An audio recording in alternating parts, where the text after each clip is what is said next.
Hindi rin kumbinsido ang pre-trial chamber na hindi flight risk si Duterte tulad ng pinalalabas ng kanyang defense team. Simulat sa pool, kidnapping ang tawag niya sa pagka-aresto niya at pagkakakulong.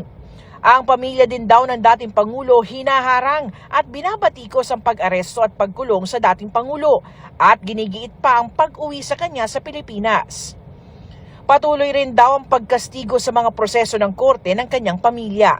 Binigyang pansin rin ng korte ang mga pahayag ni Vice President Sara Duterte noong July 19 sa publiko na itatakas ang ama mula sa ICC Detention Center.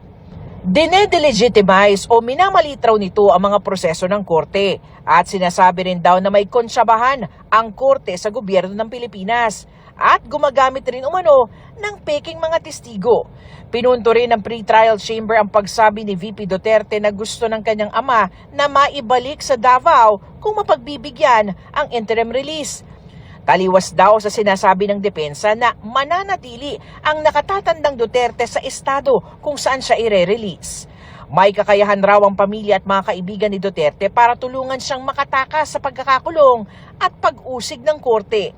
May panganib din daw na magiging banta si Duterte sa mga testigo laban sa kanya kung mapagbibigyan ang interim release. Binigyang bigat din ng korte ang mga sinabi ni Duterte noong kampanya na kung mahalal muli bilang mayor ng Davao ay dodoblehin ang mga pagpatay.